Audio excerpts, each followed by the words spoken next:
Okay, you can start.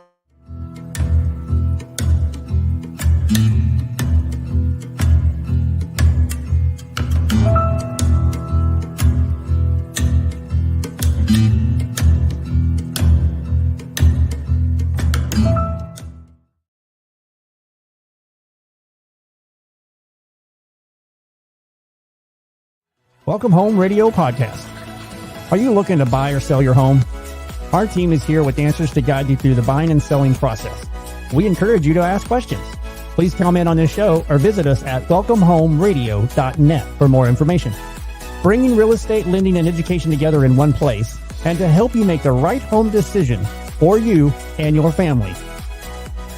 Here are your hosts, Blair Thomas, Tom Holm, Alan Pace, and Jeff Duffy.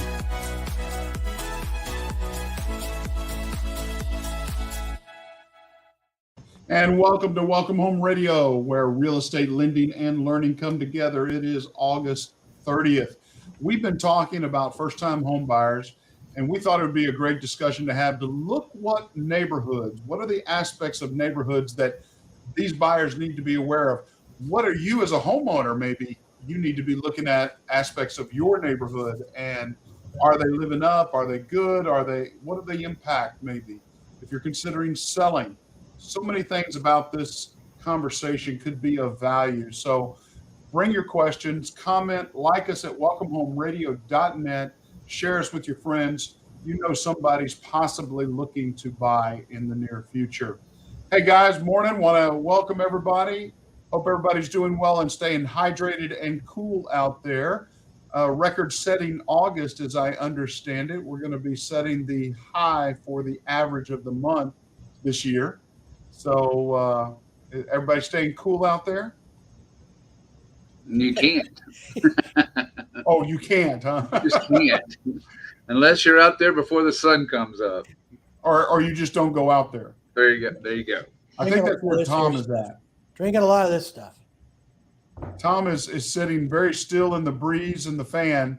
It's blowing on him very, very patiently. That's why he's so smart. Yes, we see it, Tom. We see it. Hey guys, let's talk about the neighborhoods. I mean, first-time home buyer or anyone really looking at the neighborhood. One of the top things I always find is, again, lifestyle. What type of lifestyle is that neighborhood? What's the makeup of other people in the neighborhood? And, give your input here, but is that really important? Do you want families with families? I mean, you're going to have, if you have schools in the neighborhood, you're going to have young kids, but you also are going to have the older generation, the not childless, but the empty nesters, I would call them. What's the makeup? Yes, IR1 as well. But lifestyle, does it succinct? Does it add value? Is it close to things that you want? What else aspect of the neighborhood lifestyle are you looking for? I think one of the main aspects that's going to affect the area you're looking at as well is an HOA.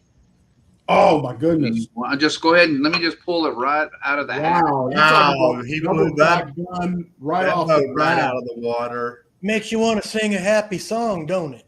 I'm trying to peel back that winning sticker, so I just went right after it. You pulled the Band-Aid off in one fell swoop, and the scab came with it.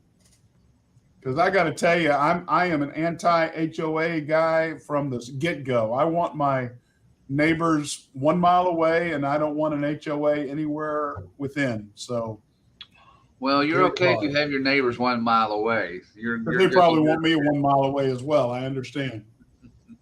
But tell us about HOAs, Jeff. What do they really do? What does an HOA do for you? Let's think about, first of all, it's usually going to change and determine the price tag on the home you're looking for. And in a typical area where the property is going to have an HOA. But while everybody likes to complain and be annoyed with, and I've been right there in that same boat, at the same time, there might be somebody 2 houses down that they could be changing out their transmission in the front yard. So I'm also appreciative that that's not allowed. And leaving that transmission in the bathtub also. That's absolutely. Right. So there's a fine line to what you're saying, leave me alone, be a mile away. But when it comes handy. There are a lot of communities that have changed their rules on transmission changing and stuff like that. But it's neighborhood, is a big deal. And what makes real estate fun is we change. We start, we're in the middle, and we get older. It's our needs change. And what was at one point schools and maybe my job is close has become mass transit, easy access, hospitals close by, things like that. So it changes as we age, and it's what really makes real estate a lot of fun. I mean, every family's different, and it's an interesting aspect. HOAs, there's good and there's bad. I mean, there's some really bad stories out there about HOAs. But, I think for the most part, people get along with them all right. But when it comes to lending, Blair has to get involved with that because that can make a difference in how much you can buy. So, but anyway, that's a different subject, different story. But neighborhoods are. Oh, no, it's a ball part of this one, in my opinion. It's not a different story. It's a part of it. I mean, it's a big part of it. It's huge because if you look at certain areas, some of the HOA dues are not frivolous. It is, you're talking $5,000 a year.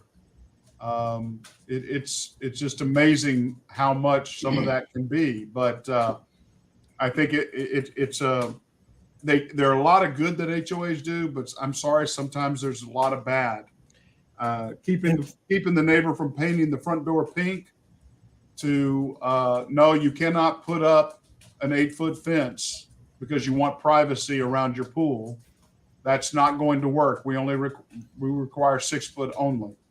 I mean, there's certain things that happen or do. It's good and bad. You have to take it with it all.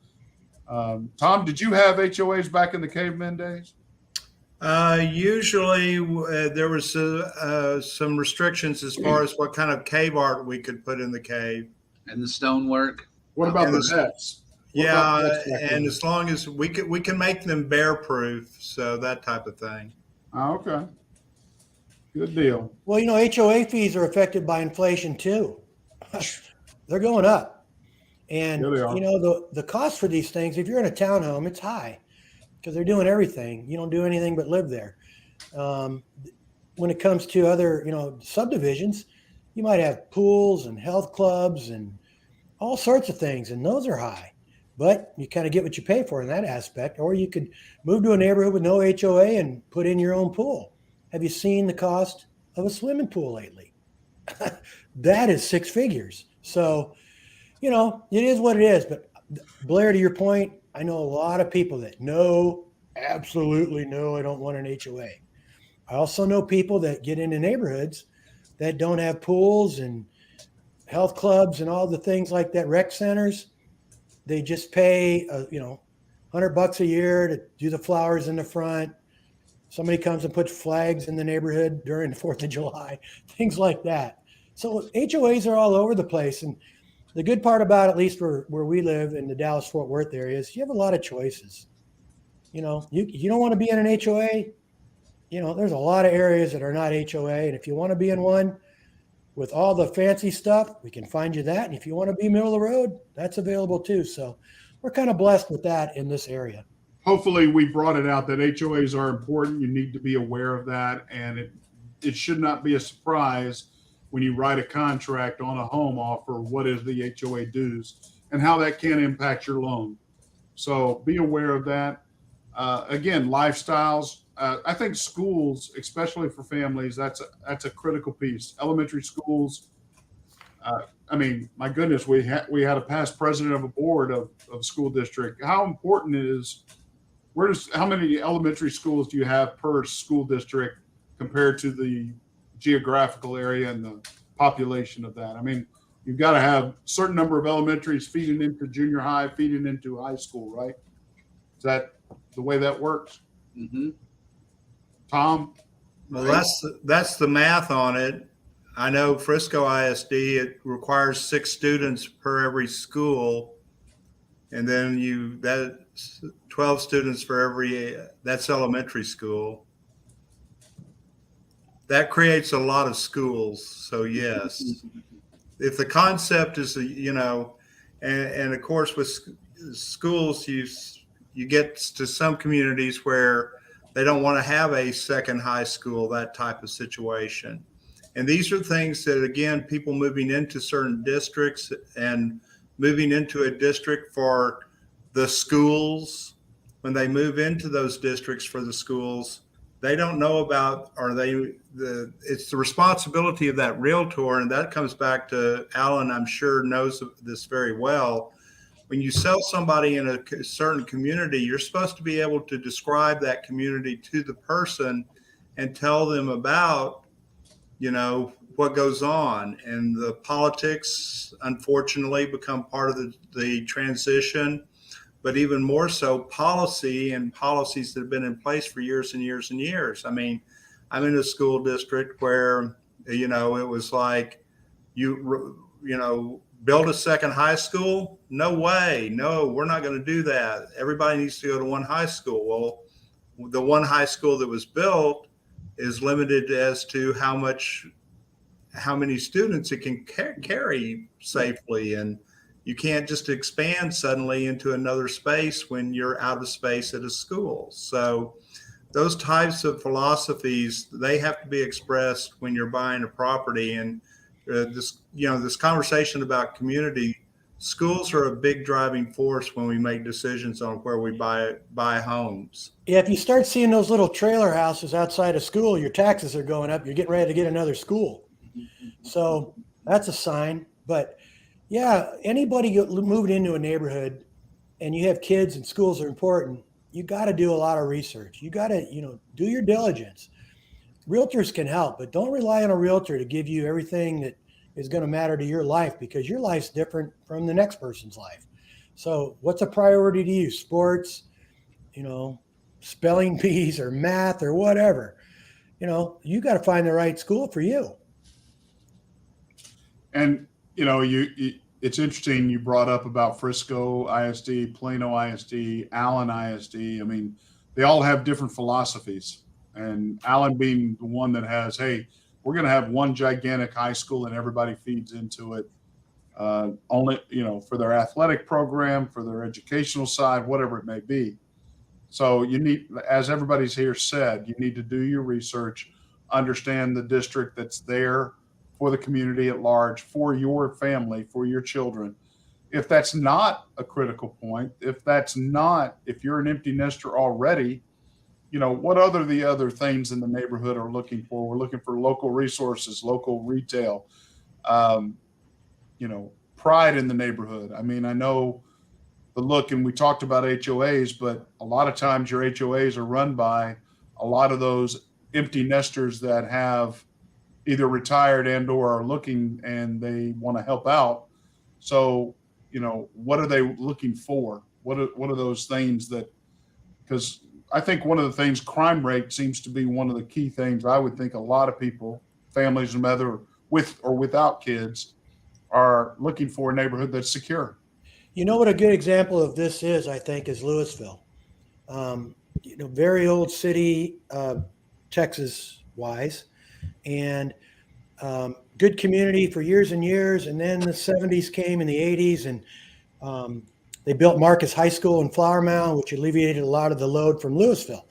But downtown hadn't changed. Well, in came mass transit. And all of a sudden, townhomes popped up, different buyers, single people, and they just want to come home and go to work. That popped up all around it. And the downtown's been revitalized. Louisville is a completely different community than it was 30 years ago. I mean, completely. And I know you can say that for about a lot of communities, but mass transit made a big difference in Louisville. I experienced it, living in Flower Mound. So I saw the difference it can make. You can buy a really good steak downtown Louisville now. And I'll guarantee you, 1985, that wasn't the case. So anyway, I think, age of people, how things change make a difference in somebody's life and what they're looking for. You're done with schools. You went out of the city. You're tired of the noise. You want to live a mile away from Blair, because you don't like neighbors. Well, you don't either anymore. So get on out. It's again, what I think makes real estate a lot of fun. Everybody is just different. Well, and I guess mass transit, I hadn't, being in Texas, we all got our own vehicles. We all got our own ways around. But I guess that is a challenge for a lot of people, especially Californians moving here and from other states as well, getting to Texas as soon as they can. And it makes life interesting. But I think, one of the aspects I got to believe that is critical is crime rate. I don't know where to go look at it. I don't have an idea if you just look at the local PD reports, or if there's does realtors have a information? What can they look at? To me, it's just, I don't know. To me, it's a number. It's like a chart. It's data, but you got to experience it. I tell folks when they, before we even look, they have an idea where they want to be. Go to that area morning, noon, and night. Experience it. Drive it at 10 o'clock, drive it at noon, drive it early in the morning, check out traffic patterns. If they see things they're not sure about, then ask more questions about things they're not sure about. But crime, there's stats out there and there's websites to look at, but I've never found them very valuable. I don't know. I'm not that chart guy. I like to. I have one that a recent article that popped up that I'll send you that has a link. Oh, I can send you a bunch of links, but that's my point. They're just stats, and I don't know. I'm more about experience in the neighborhood before you move into it. I understand. Anybody else on that, on crime? Because we brought out about public transportation, we brought out about crime and HOAs. But I think one of the other things that families and/or people look at is outdoor activities, parks, downtown. We brought up about that aspect. We want to have a place that's living, that's breathing, that Sunday through Saturday that is, we're not locked up behind closed doors. So outdoor activities, parks, festivals. Everybody loves Addison during 4th of July. Of course, they call it Boomtown. Yeah, community. So what other aspects of that outdoor activities are you looking for to be able to jogging trails, biking trails? Lakes. Dog park, you said that already, didn't you? Oh, no, I didn't say anything. I thought somebody else would bring out about dog parks. Good job, Jeff. People look at that. Neighborhoods create their magazines around those trails. Well, for me, it's golf courses, guys. That's the aspect. That's how I go around the Metroplex. Oh yeah, that's close to Sherrill Park or Stevens Park, or oh yeah, that's over next to the Colonial, or so. And Tom, you can quote me on this. The population is aging. Well, that was what I was going to bring up, since you were going to probably bring it up for me anyway. Because we thought you'd forget it. No, I'm there. I'm just okay. saying. Thank you for reminding me. You could just do that privately in the chat if you would really thinking about being nice. But yeah. But as my wife and I have had active conversations now for quite a bit of time over moving into a senior community type situation. And Rubson Ranch, of course, is one of those places. But we were down in Austin this last week. We were down in that area of town down there in Austin, and visiting a couple of our friends up here in Dallas that had moved down there specifically into one of these over 55 type settings as far as that goes, and had bought a house. And it was just this wonderful community, beautiful homes, but it was all pretty much cookie cutter type, going back to living in a similar subdivision, 5 different or 6 different elevations type homes. And again, their house is beautiful, and I'm sure it cost them a fair, pretty penny to buy. But I thought to myself, why would I want to move from where I am, where I've got the house the way I want, that's on a unique, more than nearly, 3/10 of an acre lot, that where my garden is, and start this whole mess over again. And so those are types of situations and concerns that, yeah, I could sell my house and I could get a pretty good dollar for it. It's got its unique bit, but then if I go buy one to accommodate that type of having a similar community around me, is that better for me? And is that better for my family? And is it better for my family that wants to come visit me from time to time, which is hard to get them to do, period, anyway. Yeah, and a senior community is only 55, and that's not that old anymore. I mean, I got friends that live in Florida. They're in softball leagues and tennis leagues, and they're very pickleball leagues. They're active. I don't know how active. I don't know what kind of thing you were looking for, Tom, but I got a lot of friends that are down there, and they're enjoying life, and they're active, and they're in, it's just different. So the other thing is the hospitals and the care for the elderly. That's important as you age. And so you don't really have to be in a retirement community to experience that. So, but it's an important subject, and baby boomers are still a good portion of the population right now, and aging, needing more hospital services as we go. Outdoor activities and access to medical care. That's hard for veterans because some of the hospitals don't service those. Some of them are.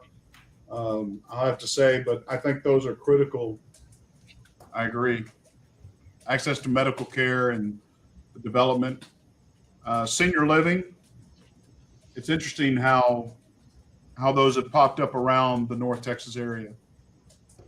And you can actually buy a townhome inside a senior community. And they're very successful.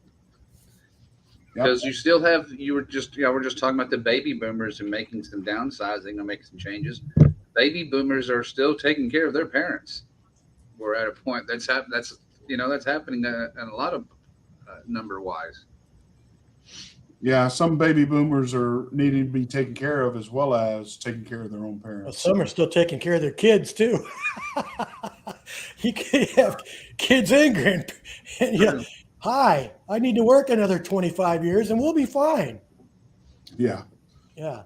I think neighborhoods, community, it's a big thing. And, we didn't even talk about religion. Don't know if you're supposed to, but a lot of people want to get around, where their faith, where they, what they believe in. And there's that. And so there's a lot that goes into community. A lot of people like going a mile to the grocery store. Others don't want to live anywhere close. Same with schools, like Blair said earlier. I don't mind being across the street from a school a lot. Most people don't want to be anywhere close to a school, but yet they want their kids to be in that school. So I don't know. It just different strokes for different folks. But well, I'm going to share one aspect that I think goes unnoticed, or I think we discussed it a little bit here, but with the energy situation taking place on a regular basis, it seems like on, concerns, whether in the middle of the summer cooling down with AC and or warming up during the winter with freezes. Do you realize a mile from a fire station or a mile from a hospital that the power will stay on in those homes that are close, and that they will not go down because they are not allowed to? True. There's extra value in that, as well as looking at homes that you're going to possibly purchase. That is a huge asset in buying a home, that you will not lose power to your home due to the fact that you live on that same grid as that hospital or fire station. It's true. It's 2 below zero here in Dallas-Fort Worth, and I'm not stuttering. Everybody's power was coming on, going off, or staying off for a day or 2 or 5. My sister down in South Central Texas, their well froze. Lots of damage to that equipment. But we just did our best to have people over. We didn't lose power. We live right around the corner from the fire station.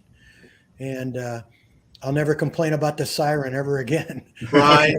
Okay, what time it comes on. Every time I hear it go off now, I think music to my ears. I'm like, oh, Yeah. yes. Yeah. What a selling tool for selling your home, or what you should be looking for in buying a home.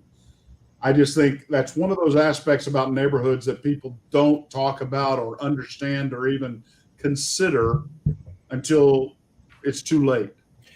It started coming out in conversation after that horrible freeze we had 2 or 3 years ago, whatever. I don't even know when that was, but it actually did. And it's so true. And now Texas makes a lot of headlines with our grid, right? So Still making headlines with our grid. They're closing down more electrical plants, but yet they're not replacing them. okay, Blair, good input there. So Sorry. I know. Truth hurts sometimes. Yeah, I'm just saying it. Just to go to your point about it is coming out in conversation more and more. Good. Now, how important is it about nearby shopping and restaurants? Well, with DoorDash, who cares? Or Amazon. Even if you live out in the country, they have what they call country DoorDash. Gosh. Yeah, shopping's I think it is. Especially if you have family younger members that kids, have a lot of different times, you're going to be needing these things consistently for many years to come. So, getting to an area that's close by but not obnoxious is probably the key. And with the growth we're having, not obnoxious. That's an interesting. Well, you look at some of the communities in DFW where they're very specific down to each brick color to make it blend in, so it doesn't look like it's such. Are you talking about Legacy West? Legacy West and in South Lake in those areas, how they make their restaurants and everything finish out. That's what I mean by Antenna's a suburb of Argyle, and look how that's changed. I mean, you used to, if you lived in Argyle, there was that downtown area and a post office and stuff, but you had to drive pretty far to get to a grocery store. Now there's retail, there's coffee, there's big Kroger's out there, and Tom Thumb's close, and so in communities like Dallas-Fort Worth, where we're growing outwards at a pretty fast rate, what used to be the country is now you're in an area close to shopping, and that isn't what you started out wanting. Absolutely. So, that's what makes it all fun. Yeah, and I go back to dog parks and walking areas and just being able to get outdoors. Now, in looking at, we talk about shopping and restaurants, is nightlife something that's important in a neighborhood? Again, that depends on, I think the younger, the better there, unless you're, living in New York City or Manhattan, you're there for a reason and you enjoy all that. But if you're living in a suburb in Dallas-Fort Worth, there's really not a lot of nightlife. There's places, but my wife and I, our first apartment was in kind of the east side of Plano. And now that downtown's developed up with all those apartments, I think that would have been really cool. We had a chance to live, but that was all still old downtown Plano at that time. That was before owning the horse, right? It was. Yeah, it seemed like everybody young, lives down in at least for a little while. Deep Ellum and, Yep. South Greenville, Mockingbird. You get to Capel. I mean, it's closes at about 9 or 10 o'clock unless you want pancakes. Hey. Well, hay is for horses. I don't know. What was all that Sidewalks are about? rolled up. I understand. Sidewalks are rolled up in Plano as well. Yep, in most suburbs they are. Hey, we have our own community theater now. We built a presentation place where we've had all sorts of good stuff in that building. Are you going to do awesome. Shakespeare in the Park for us? I'll come to that. No Shakespeare in the Park yet. We don't really have a amphitheater outside, but They don't have any room for a park anymore. It's like This is pretty much the Yeah. parks that are going to be parks are parks already. The open spot has got a fence that says property of DFW. Big field. Big field, a little concrete on it. Yeah. Well, I think entertainment is, again, we're blessed here. If you're wanting to stay out all night and do the nightlife thing, there's plenty of places to go in Dallas, or Fort Worth. I love Fort Worth. My God, you feel safe in downtown. I mean, at least we always do. We go downtown Fort Worth. Maybe we'll go to Billy Bob's or we'll go to one of the restaurants to eat or just hang out. Never feel threatened at all in downtown Fort Worth at night. I mean, we never have. And Dallas is different. One of the things we talk about, and we talked about, transportation, but we didn't get to the aspect beyond that, which I think Dallas-Fort Worth Metroplex is very blessed by, is that we have international travel as well. Oh, we yeah. have train transportation, Amtrak coming right through here, but then we can literally fly coast to coast and or even direct internationally both ways, east and west. Yep. So Big deal. some of those aspects are worth, because I know a lot of people in Arkansas have to drive an hour to Little Rock before they can travel by air just to another 2-3 states over. Sometimes it's worth driving instead of flying, where we have that aspect right here in our backyard.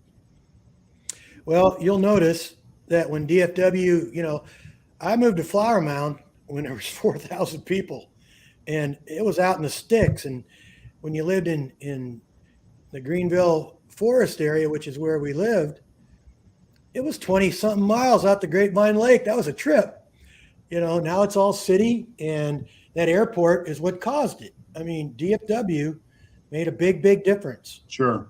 And every time a plane lands, it's $1 million in revenue for Dallas or Fort Worth. It's a big, big, big, big thing. And international, you're right, Blair. We're really lucky here. We can go anywhere. We're very fortunate. Well, I hope we brought out some of the key topics, at least 12 different aspects of a neighborhood anybody should be looking at. If you're looking, even if you're not a first-time buyer, but you've done this, there are key aspects of looking at it and making you aware of. So I want to thank you. Find us at welcomehomeradio.net. Like us, share us, and ask our questions there. We appreciate the time. I'm Blair Thomas. I'm Tom Holm with Champion School of Real Estate. I'm Alan Pace. I'm Jeff Duffy with Fidelity National Title. God bless. Y'all have a great week.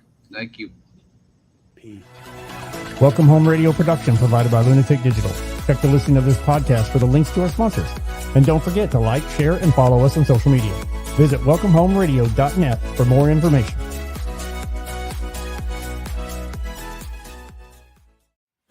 This was a Lunatic Digital production. Visit lunaticdigital.com for all your digital needs.